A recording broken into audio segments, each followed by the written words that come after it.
Boss ఒకసారి ఊహించుకోండి, రాత్రికి రాత్రి అంబానీ ఆస్తి మొత్తం జీరో అయిపోతే మనం రోజు కొనే టమాటా రేటు 20 రూపాయల నుంచి 200 వెళ్తే అసలు మీ జేబులో ఉన్న ఆ 100 రూపాయల నోటుకి ఆ వాల్యూ ఎలా వచ్చింది? ఎప్పుడైనా ఆలోచించారా? హలో ఫ్రెండ్స్, ఎకానమీ అనగానే ఏదో పెద్ద బోర్డ్ సబ్జెక్టు, కామర్స్ స్టూడెంట్స్కి మాత్రమే అర్థమయ్యే బ్రహ్మ విద్య అనుకుంటున్నారా? అరే క్యా భయ్యా హమ్కో క్యా లేనా దేనా అనుకుంటున్నారా? పిక్చర్ అభి బాకీ హై మేరే దోస్త్. ఇండియన్ ఎకానమీ అంటే బోర్డు మీద గీసే గ్రాఫులు కాదు భయ్యా, అదొక యాక్షన్, సస్పెన్స్, సెంటిమెంట్, అప్పుడప్పుడు ఏడిపించే ట్రాజిడీ అన్నీ కలిసిన ఒక మెగా బ్లాక్ బస్టర్ సినిమా అనమాట. ఈ సినిమాలో హీరోలు ఉన్నారు, విలన్లు ఉన్నారు, ఊహించిన ట్విస్టులు కూడా ఉన్నాయి. ఈరోజు మనం మన దేశం డబ్బు ఎలా సంపాదిస్తుంది, ఎలా ఖర్చు పెడుతుంది, మనం కట్టే ట్యాక్స్ ఎడిపోతుంది, ఇలాంటి బుర్రపడే విషయాలన్నీ ఎవరికి బోర్ కొట్టకుండా ఒక ఫ్రెండ్లా మీకైతే ఎక్స్ప్లెయిన్ చేయబోతున్నా. వీడియో ఎండ్ వరకు చూసేయండి. ఎకానమీ అనగానే జీడిపి, ద్రవ్యోల్బణం లాంటి పెద్ద పెద్ద పదాలు వాడి మిమ్మల్ని అయితే కన్ఫ్యూజ్ అయ్యాను. సింపుల్గా చెప్తానండి, మన ఇంట్లో ఒక జాయింట్ ఫ్యామిలీ ఉందనుకోండి. నాన్న ఉద్యోగం చేస్తున్నాడు, అమ్మ ఇంట్లో బడ్జెట్ చూసుకుంటుంది, తాతయ్యకి పెన్షన్ వస్తుంది, నువ్వేమో పాకెట్ మనీ అడుగుతావు. నెల తిరిగేసరికి ఇన్కమ్ అంతా ఒక దగ్గరికి చేర్చి కరెంట్ బిల్ ఎంత, కిరాణా ఖర్చు ఎంత, ఈ నెల ఈఎంఐ ఎంత అని లెక్కలేస్తాను చూశారు, దాన్నే హోమ్ ఎకానమీ అంటారు.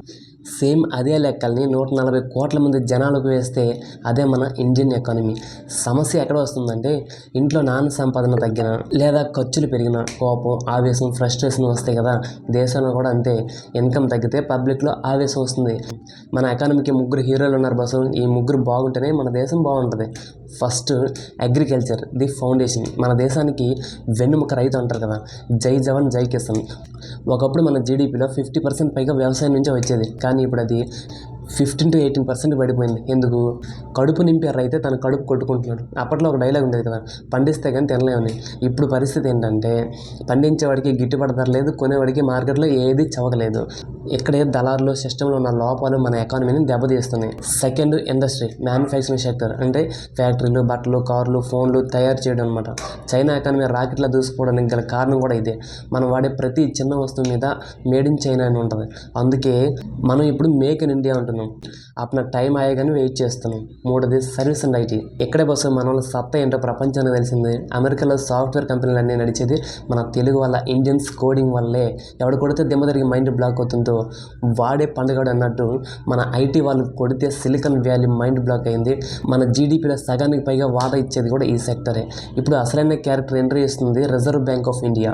మీరు ఎప్పుడైనా ఆలోచించారా? దేశంలో అందరికీ డబ్బులు కావాలి కదా, మన గవర్నమెంట్ దగ్గర ప్రింటింగ్ మిషన్ ఉంది కదా, 1 లక్ష కోట్లు ప్రింట్ చేసి అందరి అకౌంట్లో వేయచ్చు కదా అని వేసేయచ్చు. కానీ జంపెంపేలాగా ఒక బ్రెడ్ ప్యాకెట్ కొనడానికి బస్తాడ డబ్బులు మోసుకెళ్ళాలి. దాన్నే ద్రవ్యోల్బణం అంటారు, ఇన్ఫ్లేషన్ అంటారు. డబ్బు ఎక్కువగా ఉంటే దాని వాల్యూ పడిపోతుంది. రెపో రేట్ అంటే ఏంటంటే, ఆర్బీఐని బ్యాంకులకి బాస్ అనుకోండి. మనకు డబ్బు కావాలంటే బ్యాంక్ దగ్గరికి వెళ్తాం, బ్యాంకుకి డబ్బు కావాలంటే ఆర్బీఐ దగ్గరికి వెళ్తుంది. ఆర్బీఐ బ్యాంకులకు ఇచ్చే అప్పు మీద వేసే ఇంట్రెస్ట్నే రెపో రేట్ అంటారు. ఆర్బీఐ రెపో రేట్ పెంచిందా, మీ హోమ్ లోను, కార్ లోను ఈఎంఐలు పెరిగిపోతాయి. మన ఏడుపు మొదలవుతుంది. ఆర్బీఐ కంట్రోల్లో ఉంటేనే మార్కెట్ కంట్రోల్లో ఉంటుంది అన్నమాట. సరే, ఇదంతా బాగానే ఉంది. హైవేలు వేస్తున్నారు, ఫ్రీగా రేషన్ ఇస్తున్నారు, వెల్ఫేర్ స్కీమ్స్ అంటున్నారు. మరి ప్రభుత్వానికి డబ్బులు ఎక్కడి నుంచి వస్తున్నాయి? ఆస్మాన్ సే గిరాకీయే కాదు, మన జేబుల్లో నుంచే. 2 రకాల ట్యాక్స్లు ఉంటాయి. ఒకటి డైరెక్ట్ ట్యాక్స్, దీన్నే ఇన్కమ్ ట్యాక్స్ అంటారు. సంపాదించేవాడి దగ్గర డైరెక్ట్గా లాగేసుకోవడం అనమాట. ఇది కట్టేటప్పుడు గుండెల్లో నొప్పి వస్తుంది భయ్య. రెండోది ఇండైరెక్ట్ ట్యాక్స్, దీన్నే జిఎస్టీ అంటారు, గూడ్స్ అండ్ సర్వీస్ ట్యాక్స్. ఇది ఒక సైలెంట్ కిల్లర్. నువ్వు సోప్ కొన్నా, సినిమాకి వెళ్ళినా, బిర్యానీ తిన్నా అందులో గవర్నమెంట్ వాటా ఉంటుంది. దీన్నే మనల్ని ముద్దుగా గబ్బర్ సింగ్ ట్యాక్స్ అని కూడా అంటారు. పేదవాడు ధనవంతుడైన తేడా లేకుండా అందరూ కట్టేది కూడా ఈ ట్యాక్సే. గవర్నమెంట్ ఈ డబ్బుని వసూలు చేసి బడ్జెట్ రూపంలో మళ్ళీ మనకే పంచిపెడుతుంది.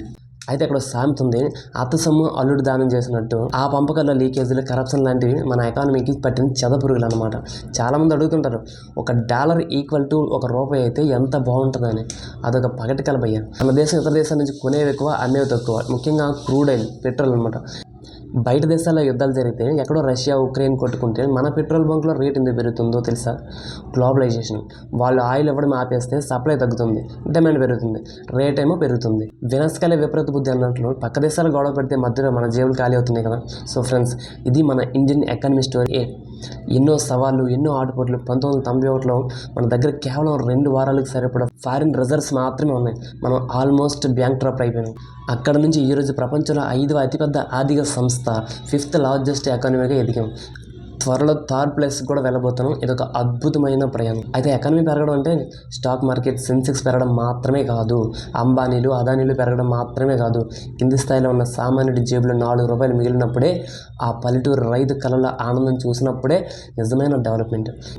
మీరేం చేయాలంటే స్మార్ట్గా ఇన్వెస్ట్ చేయండి, స్కిల్స్ పెంచుకోండి. కష్టఫలే అన్నారు మన పెద్దలు. మన కష్టం వృధా పోదు. ఇండియా టైం అయితే స్టార్ట్ అయింది. ఇందులో మీ రోల్ ఏంటో డిసైడ్ చేసుకోండి. కంటెంట్ నచ్చిందా? ఎకానమీ కాస్తైనా బుర్రకెక్కిందా? అయితే ఒక లైక్ వేసుకోండి. ఈ వీడియో ఎలా అనిపించిందో కింద కామెంట్స్లో చెప్పండి. మరిన్ని ఎలాంటి ఇన్ఫర్మేటివ్ అండ్ ఇంట్రెస్టింగ్ వీడియోస్ కోసం మన ఛానల్ సబ్స్క్రైబ్ చేసేసుకోండి. See in the next video. Until then keep smiling. జై హింద్.